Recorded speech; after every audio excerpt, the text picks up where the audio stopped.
Sino sa inyo ang walis? Damo gali ding mga walis, no? Okay, subong aton nga tema amo man sa gihapon, the unpopular heroes. Amo na ini ang part 3 sa aton nga series sa sining bulan. So padayon kita sa pagtindog kay basahon naton ang ining text 1 Corinthians 1:26 to 28. Basahon ta ini abisang dungan kag matunog. Ready? Read. For ye see your calling, brethren, how that not many wise men after the flesh, not many mighty, not many noble are called, but God hath chosen the foolish things of the world to confound the wise, and God hath chosen the weak things of the world to confound the things which are mighty, and base things of the world, and things which are despised hath God chosen, yea, and things which are not, to bring to naught things that are. Mga muyo kita, amay namon nga langit nun, nagapalapit kami sa imo subong, sa pagpangayo, sang pag-insindi, sa imo nga pulong. Lord, patawara kami sa amon nga mga sala, kagkabay pa Ginoo, ang amon nga tagipusoon, handa sa pagbaton, sang mensahe, sang imo nga pulong.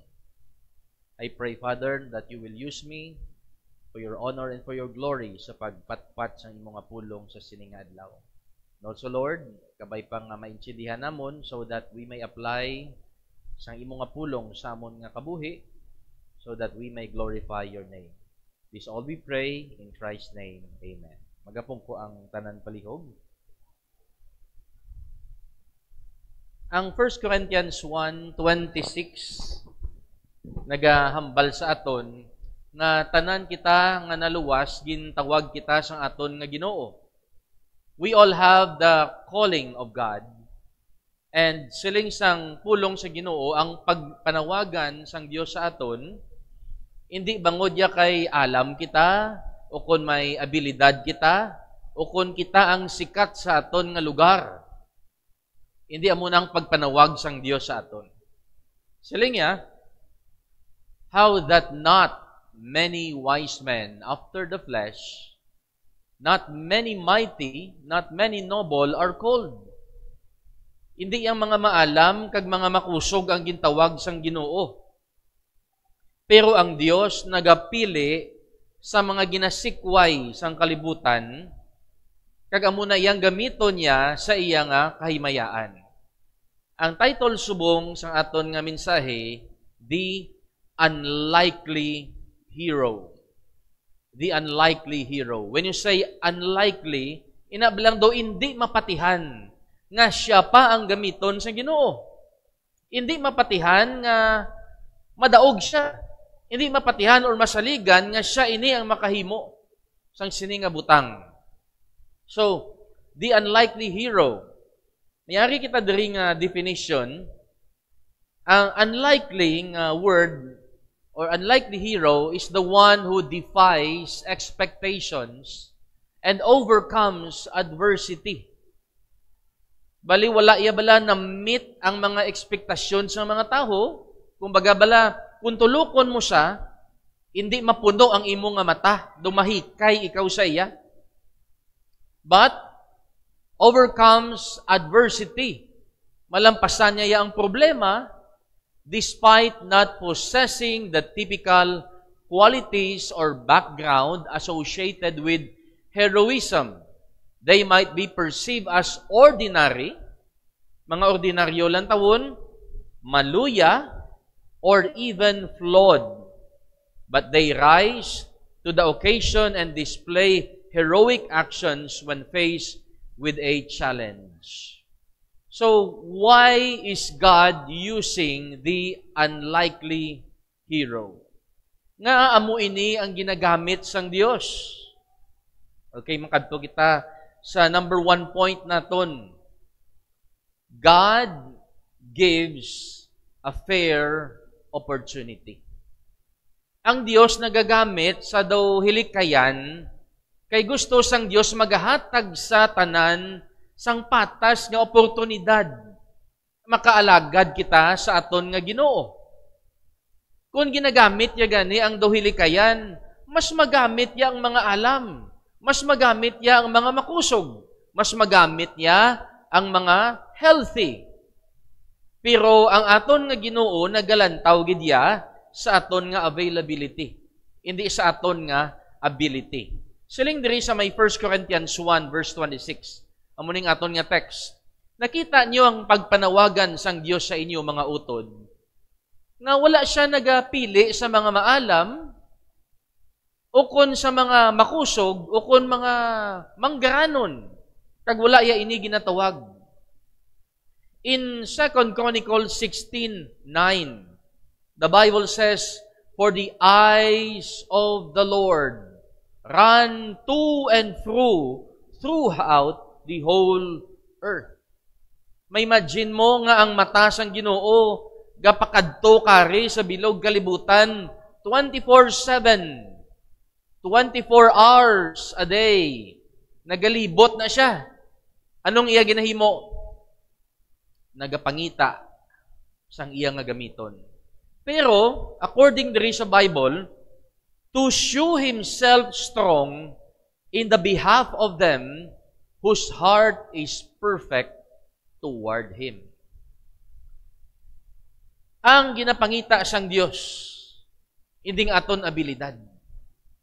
Ang ginapangita sang Dios, ang tagipusoon nga perpekto sa iya. It means, nagasang-ayon ang aton nga heart sa terms and standards sang aton nga Ginoo.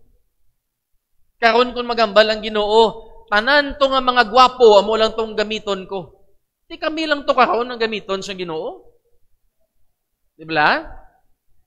Kaluoy man sang iban. So ang aton nga Ginoo nagahatag gid ya sang fair opportunity sa tanan. Ut silingon tanan kita ya, pwede gid ya makaalagad sa Dios. Kag kung mag-alagad kita sa iya, may reward kita nga batunon. Mahimaya ta iya nga ngalan. Siling ni Woodrow Kroll, isa ka sikat nga writer, when life is unfair or when life is not fair, God is. Ang aton nga Dios, fair gina saya sa tanan. Naulang taon din naton ang hero nga unlikely. Ang iyang ngalan amo si Ehud. Sa iya pa lang ang ngalan, do hindi ka na magsalig. Ehud. Do kalaw ay sang iyang ngalan. But sa Judges chapter 3 verse number 14, i-summarize na ng istorya. So the children of Israel served Eglon, the king of Moab, 18 years. Ang pinakauna nga judge sang Israel, kilala niyo kung sino? Si Othniel. After ni Othniel nga napatay, ang children of Israel, naghimo naman sang malain, nagsimba naman sila sa Diyos. So naghatag naman ang Ginoo sang punishment sa nation of Israel bangod sa ilang idolatry. Karon ginpabakod sang Dios si King Eglon, the king of Moab, nga mag-punish sa children of Israel. 18 years. Verse 15, but when the children of Israel cried unto the Lord, makon mo naghulat sila anay 18 katuig, bag-o sila nakarealize nga, ay sala, gali, amon ginahimo. Abi mapalapit kita sa Ginoo, mahibi kita mangayo tabulig. Nag-uyang sila sang 18 anyos. Ti sa aton, kung may mga malain kita nga ginhimo, hindi na ta maghulat pila ka tuig. Hinulsol kita dayon, kag mangayo bulig sa aton nga Dios. Kay maluluyon ginayang aton nga Ginoo. The children of Israel cried unto the Lord, and the Lord raised them up a deliverer, Ehud, the son of Gera, a Benjamite. Si Benjamin, sa bata ni Jacob or Israel, ano ni sa gani? Amo ni siyang pinakamanghod. Manghod pa ni siya kay Joseph. So, manghod ang ginagamit niya. Tribo ni Benjamin. And look at this. A man left-handed. Walis. Muto ginanamangkot ko sinong walis. Actually, ako sa una, tuogid ko ya. Galing na lukpan kamot ko, wala ko choice nagwalis ko. Saling ko do nakarelate ko sa istorya ni Eho daw. Okay. Kaysang una, nga mga tion, ang mga soldiers nga ginapili, right-handed gina sila ya. Ang mga left-handed nga mga tao, gina-consider na iya sang una nga mga may disability. Kumbaga, hindi ka pwede, dari kay hina pwersa mo, balik awot ka, hindi ka pwede mangin hangaway. Alang-alang ka, lawlaw ka, bangod kay walis ka. So, amo na yan siyang una. Pero si Ehud, amo niya ang gingamit sa aton nga Ginoo. And ang lesson naton, ginagamit sang Ginoo ang mga pigaw kay para maghatag siya sang fair opportunity sa tanan. Dumduman niyo si David. Nagkadto si Samuel sa balay ni Jesse. Nangita to siya sa mga bata ni Jesse para i-anoint nga mangin king sa Israel. Siling ni Samuel, amo ni guro ang mangin next nga king. Sino to gani? Ang magulang? Siling isang Diyos kay Samuel, Samuel, hindi ka magtulok sa outward appearance. Kaya ang Diyos wala nagatulok sa gwa. Ang Diyos nagatulok sa tagipusoon. Naubos na lantaw ang bata ni David. Siling ni Samuel, wala ka na sang iban nga bata. Kay siling isang Diyos, hindi amo ni ang mangin next nga king. Di wala sila naghunahuna nga si David nga bata pa, kag shepherd, hindi to saya soldier, amo to ya gali ang ginapangita sang Ginoo. Pag-abot ni David, siling sa Ginoo amo na siya. Amangin next nga king. Siya ang imo i-anoint. Sa mag-ululutod sa bata ni Jacob, sinong ginpili sang Ginoo? Si Joseph. Siya ang ginpili nga magluwas gali sa nasyon sang Egypt, kag nasyon sang Israel, kag palibot nga mga nasyon to save much people alive. Sila sa mga utod ya, iaboy ta sa may bubon, ibaligya ta sa. Hindi siya mapatihan. And also, sa New Testament, si Timothy. Siling diri sang pulong sa Ginoo, siling ni Paul, Timothy, let no man despise thy youth, but be thou an example of the believers. So tanan kita yagali pwede nga gamiton sang aton nga Ginoo. Kay ang Ginoo naton nagatulok sa sulod sang aton tagipusoon, hindi sa aton nga itsura o kun abilidad o kun nabalaan. 1 Corinthians 1:27 and 28. Siling diri, God hath chosen the foolish things of the world to confound the wise. Ang Dios nagapili sa mga hilikayan sini nga kalibutan, kay ang purpose niya, pakahuyan niya ang mga nagahambal nga sila ang maalam. Amo na yang aton nga Dios. And God hath chosen sa mga maluya nga bagay, sini nga kalibutan, para pakahuyan ang mga bagay nga mga makusog. And base things of the world, and things which are despised, ang mga ginasikway, ang mga nubo, hath God chosen, yea, and things which are not, to bring to note things that are. Nagapahayag lang sa aton, nga hindi kitaya kinahanglan sang Ginoo. Wala iya ang Dios nagasalig sa aton. Kilala niyo ni sila? Ipos lang kamo ha. Huwag ni sila kakita. Kilala niyo ni sila? Sino ang magahambal nga gamito ni sila sang Ginoo? Okay? Ara sila da gapungko, pero kabalo kamo nga gawali ni sila pulong sa Ginoo online. Kamo may online ministry kamo? Sila may ara. Kung magwali ikaw, butsilingon, gabasa ka Bible. Paano sila kabasa Bible? Di sila kita. Amazing, no? Pero gawali sila. Paano na nila mahimo? Ginagamit sila sa Ginoo. Gahatag ang Diyos tanan sang fair opportunity sa aton nga mag-alagad sa iya. Kag kun mag-alagad kita sa iya nga bugos nga tagipusoon, empower ya kita. Matingala lang kita nga masarangan ta ina himuon bisan mabudlay. So, mayari ko diri nga saying, bisan ano ikaw ka-unlike sang tawo, kung gaalagad ikaw sing maayo, like na like ikaw sang Ginoo. Amen? Like na like ikaw sang Ginoo. Because ang Dios nagalantaw sang aton nga tagipusoon. Nantukan niyo bala mga title nila. Para encouragement lang sa inyo. Hindi pag-usiki ang inyo tiempo. Kay mo nakamuwali mo sina.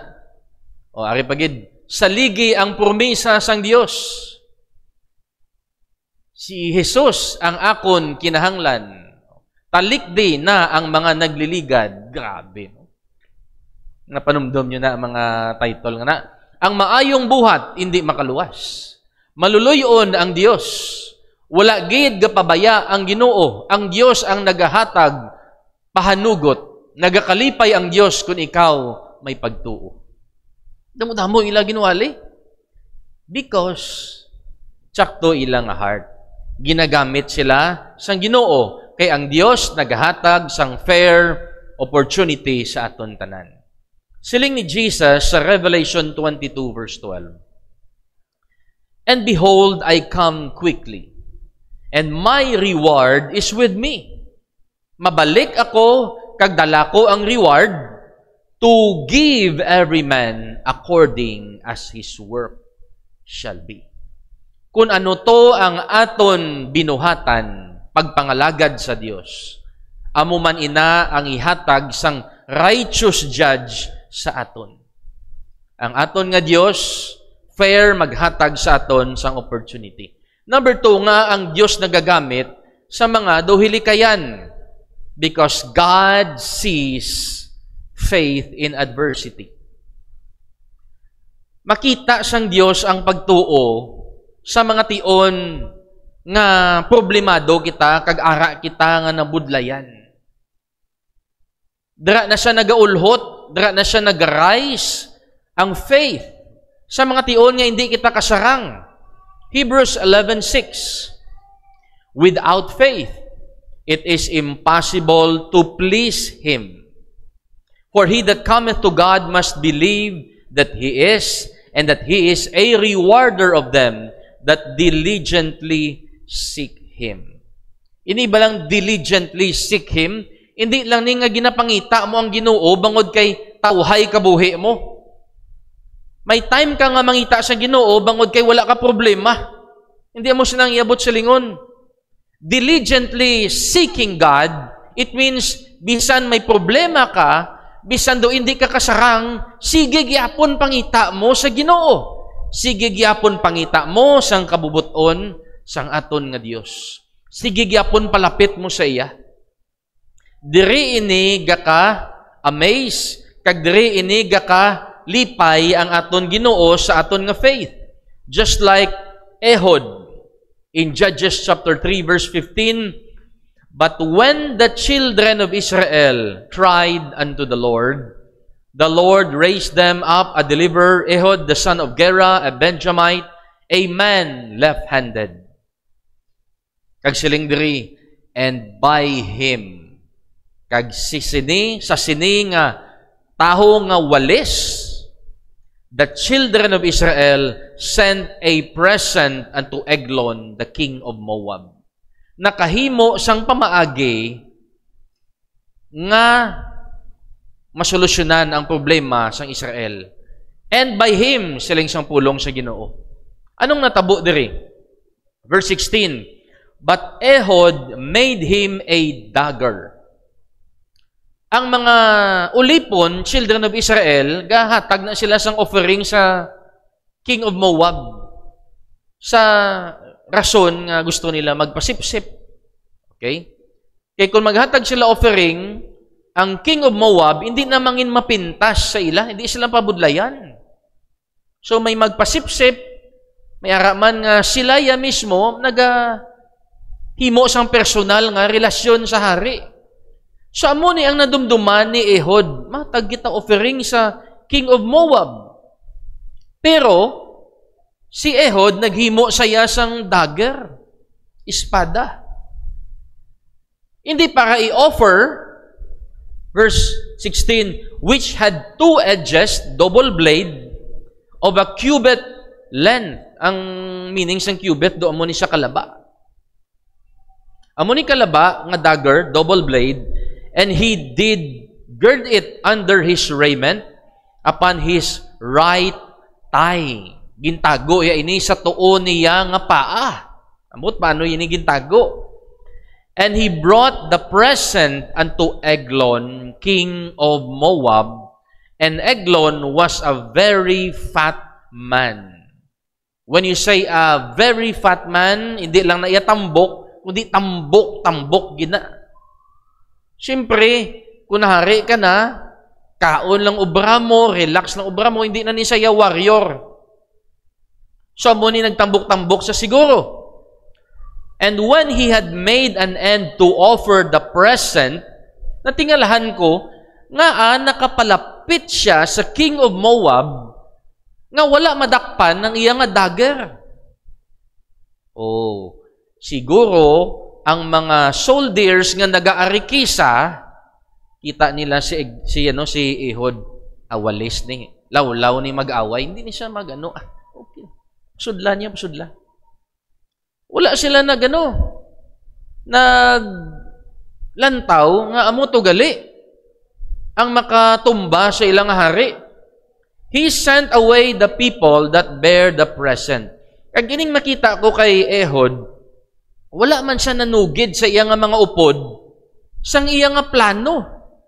Siya lang niya ang nakabalo.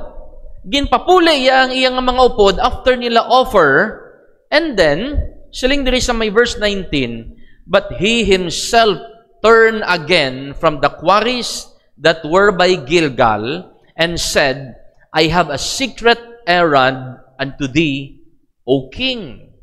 Sila nga, boss, may sugid ko sa imo. Into yang hari. Who said, keep silent? Sila yung hari. Sige, karon lang na isugid, kay kita lang karon. Okay? So, nag-meeting sila sang hari, and all that stood by him went out from him. So, ang mga gwardya, ginpahalin sang hari. Okay? Bayain nyo kami, anay, kami istoryahan kami. So, duwa na lang sila bilin. Verse 20, and Ehud came unto him, and he was sitting in a summer parlor. Huwag pa parlor, panigali ang hari, ne? It means sa iyang bangko, guro, trono, which he had for himself alone. And Ehud said, I have a message from God unto thee. And he arose out of his seat. Sila ni Ehud, boss, mahal na hari, may mensahe ang Diyos sa imo. Anong mensahe sang Diyos? And Ehud put forth his left hand and took the dagger from his right thigh and thrust it into his belly. Makun mong mensahe sang Ginoo, siling ni Ehud, boss, mensahe sang Diyos. Istorya na ka mo subong, ay mapatay ka na. Gindasok ya sa tiyan. And then, ang dagger nga ni, the haft also went in after the blade, and the fat closed upon the blade, so that he could not draw the dagger out of his belly, and the dirt came out. Makun mo pagbuno ya, hasta ang bulo nagsulod. Tapos hindi na magabot, nagsirado ng iyang tambok. Tapos ang nagwa amo tong mga kinaon. Paano na siya matabangan? So amo ning gingamit siyang Ginoo. No one expected him to kill King Eglon. Kaginplano yan nga siya lang gid. May lesson ko diri nga na-learn sa tunga sining mga verses. Nga kung kaisa gali, ang Dios may specific nga ginapaubra sa aton nga kita lang gid ang makaubra. Kung ginsugid to ni Ehud ang iyang plano, basta may mga bata-bata to ang King of Moab nga makatiktik sa iya nga amo nagli iya nga himuon. Siya lang gid to ang nagplano. Kag ginhimo iya lang gid nga nagaisahanon. Gani mga utod ko kung ara ka man subong sa problemado nga sitwasyon, mabudlay nga sitwasyon, ara ka sa adversity, kaangay ni Ehud, ginrisgoya iya nga kabuhi, ang Dios may specific nga ginapaubra sa imo. Ano to gani ang ginkanta sang Family Engada bago lang? I am called to make a difference in a world that needs to change. I am called to be a spokesman for the name above all name. Basi may lain nga plano ang Dios sa imo nga ikaw lang gid ang makaubra. Kaangay ni King o kaangay ni Ehud sa pagtumba kay King Eglon. So sa aton diri, kung gusto ta mag-alagad sa Ginoo, alagad kita nga kita lang. Hindi na ta mangita sa upod, mareklamo kita, Lord, malagad ko tani sa imo, galing ako lang isa. Lord, malagad ko tani sa imo, galing dito sa mag-upod oh. Ikaw lang eh. Ikaw lang. Kaya hindi naman na kinanglan sang Ginoo ang iban nga hindi iya gusto. Ang gusto sang Dios ikaw. Ang gusto sang Dios ang imo nga heart nga diretso sa iya nga magsalig. Because dara na saya gakalipay nga ang aton nga pagtuo naga-arise sa tion sang adversity. So, imagine 18 years ang antos sang children of Israel. Pero nag-decide si Ehud nga tapuson ining 18 years nga ila nga pagpangabudlay. So, Ehud was alone. Kag ang aton nga pagtuo, dira ina nagalabaw. Amakon mo si Joseph, balalantawan nyo. Nga naging successful siya. Hindi ayhan sa mga nagliligad ya nga kabuhi. Hindi ayhan sa mga ginagyan niya nga mga kabudlay. Si Nehemiah, nga nakapatindog siya sang wall, nga sa kalipot-lipot sang tsimpo, natapos nila nga masirado ang syudad sang Israel. Nga nasarangan niya na. Hindi ayhan bangod sang mga nagliligad niya, nga isklabo sila, kag ginaalipin sila sang iban nga mga pungsod.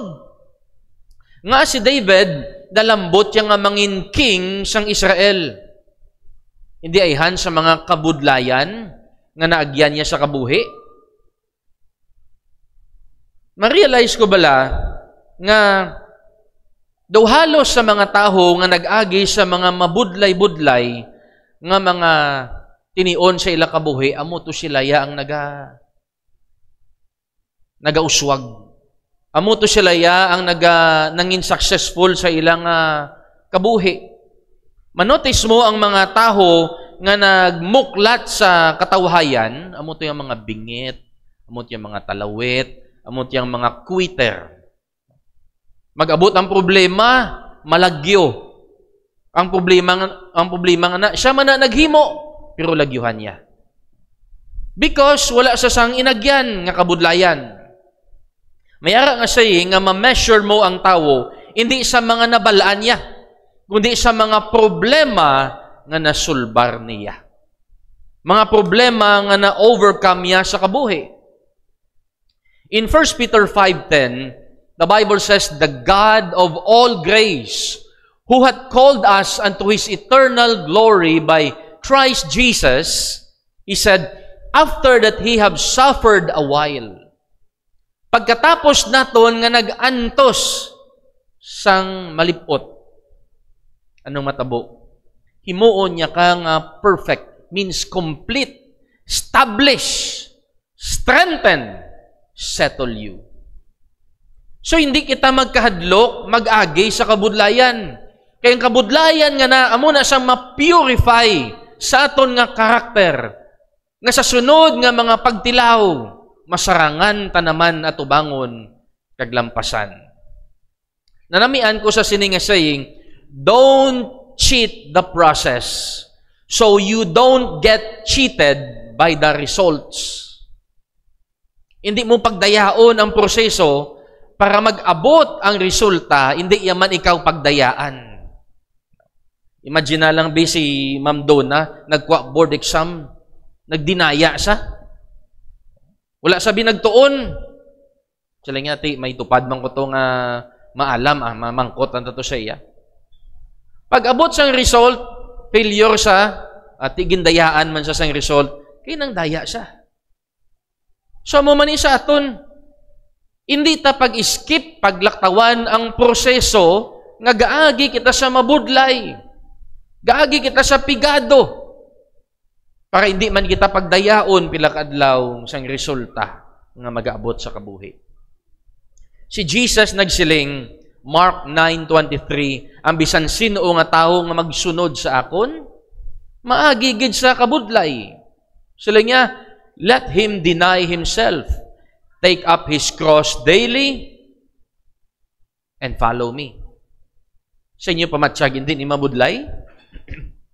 To deny sang imo kaugalingon, may mga gusto ikaw, may mga comfort ikaw nga gusto ang kunon, pero siling ni Jesus, you deny.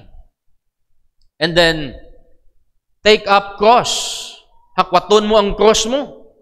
Ang cross mo, naghahambal ina sang imo responsibilidad, imo nga mga obligasyon sa kabuhi, imo nga mga problema, siling sa Ginoo, may amo ka na, hakwata lang. Samtang kasunod ikaw sa akon. And then siling ni Jesus, hindi lang once a week, hindi lang every Sunday, hakwaton mo ang cross mo, but every day, take up His cross every day and follow me. Adlaw-adlaw. So nga, nagagamit ang Diyos sang mga unlikely or mga hilikayan. Number 3, because only God deserves the full glory. Gusto sang Diyos nga hindi ikaw manginbida. Gusto sang Diyos nga hindi ang pastor ang bida sa church. Gusto sang Diyos nga hindi kita magkuha misan gamay sang iyang himaya. Kay iya na iya sang Diyos, hindi na iya aton. 1 Corinthians 1:28, and base things of the world, and things which are despised, hath God chosen.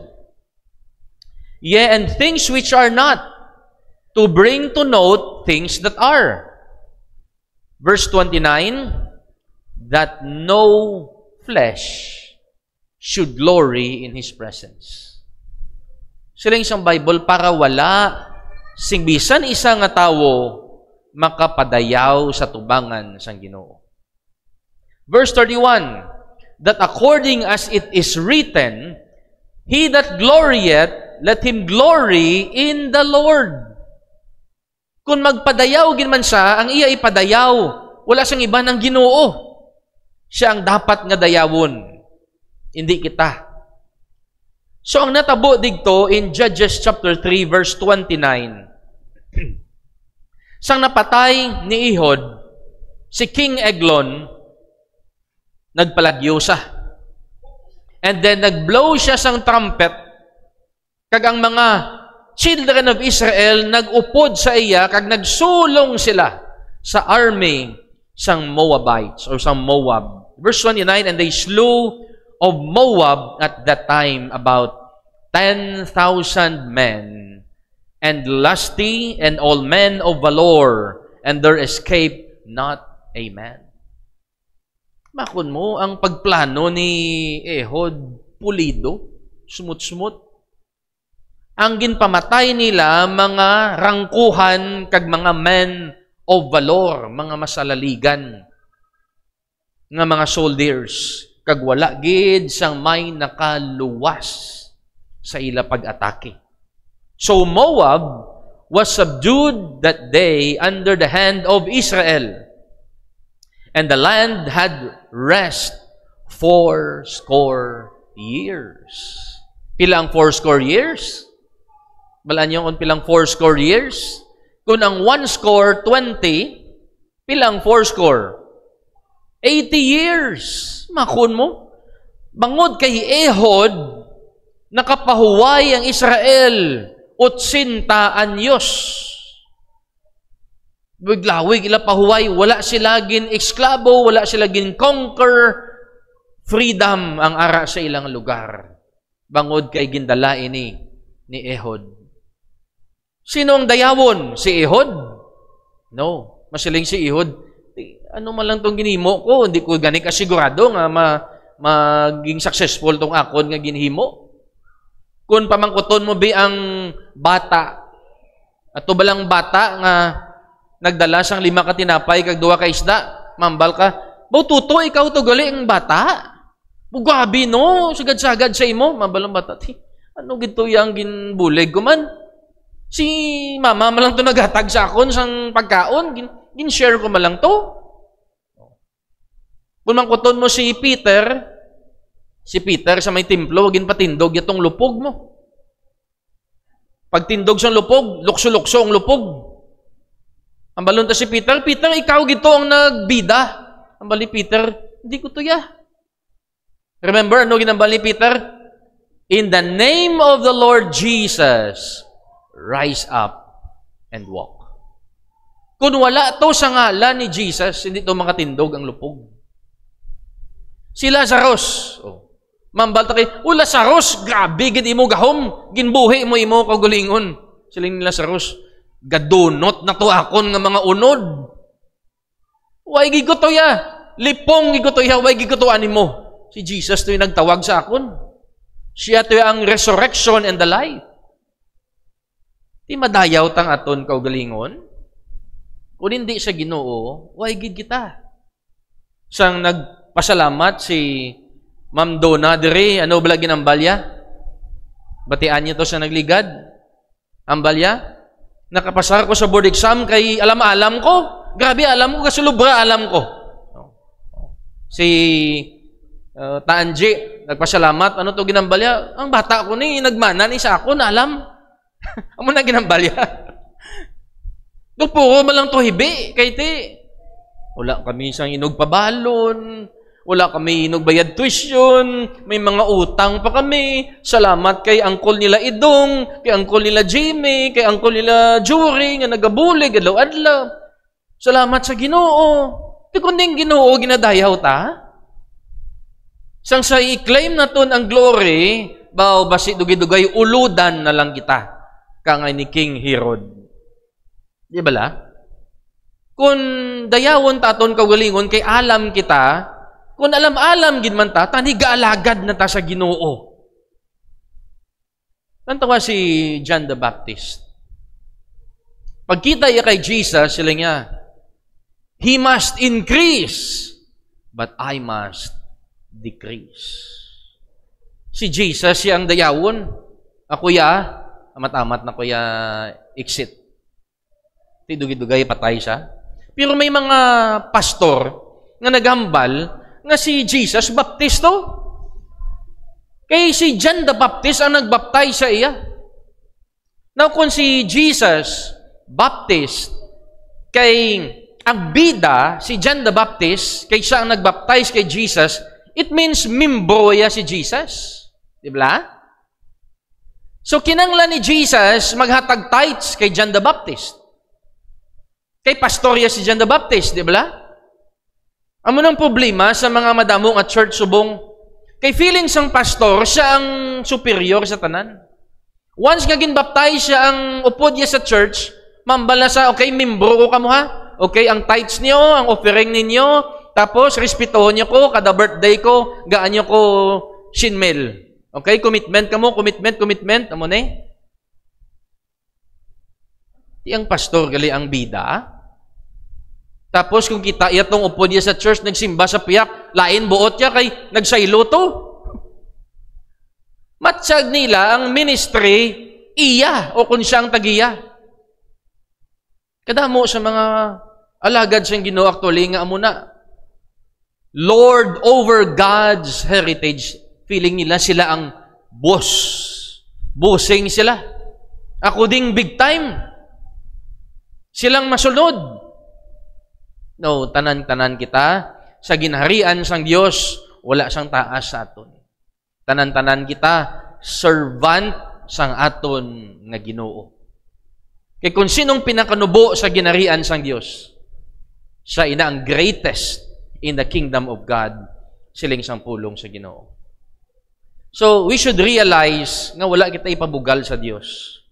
Jeremiah 9:23-24, Thus saith the Lord, let not the wise man, kun wise ka gid man, you should not glory in your wisdom. Neither let the mighty man glory in his might. Let not the rich man glory in his riches. But let him that glorieth glory in this, that he understandeth and knoweth me. Kung maipabugal kita mga utod ko, ipabugal naton nga kilala ta ang Ginoo.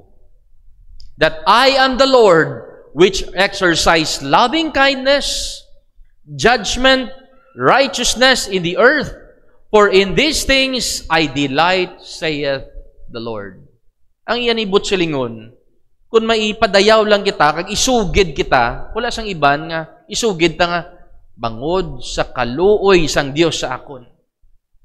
Bangod sang mercy sang Dios. Bangod sang grace sang Ginoo. Nanginamo ako ni subong. Hindi ako yung bida. Ang aton Ginoo ang bida.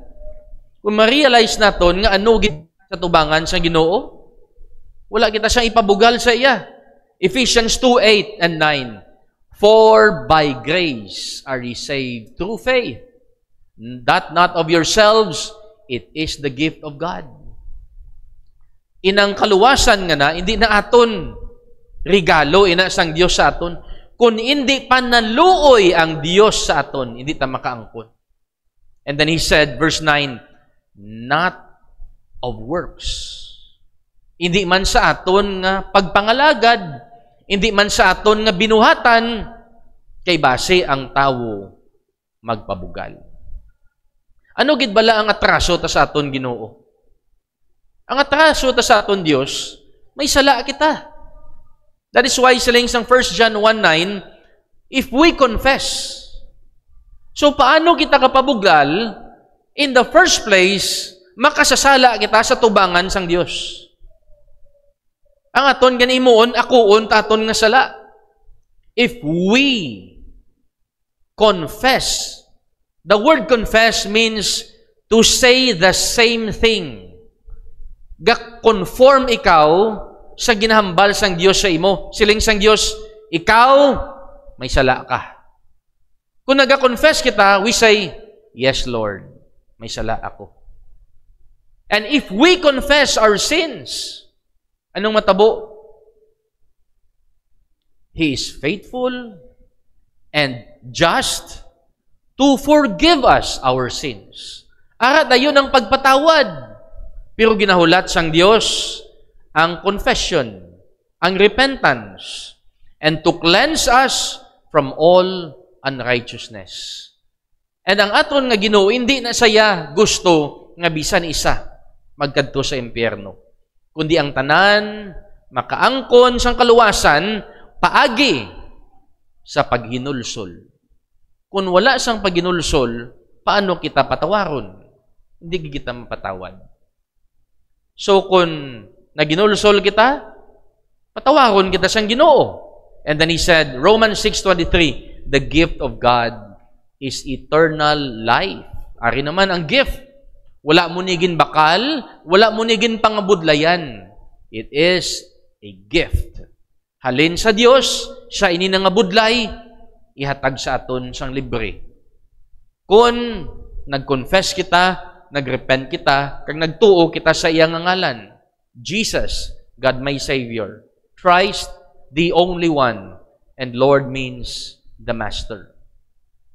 And then ara na ang regalo sang Dios. You see, ang aton kaluwasan, Hindi halin sa aton.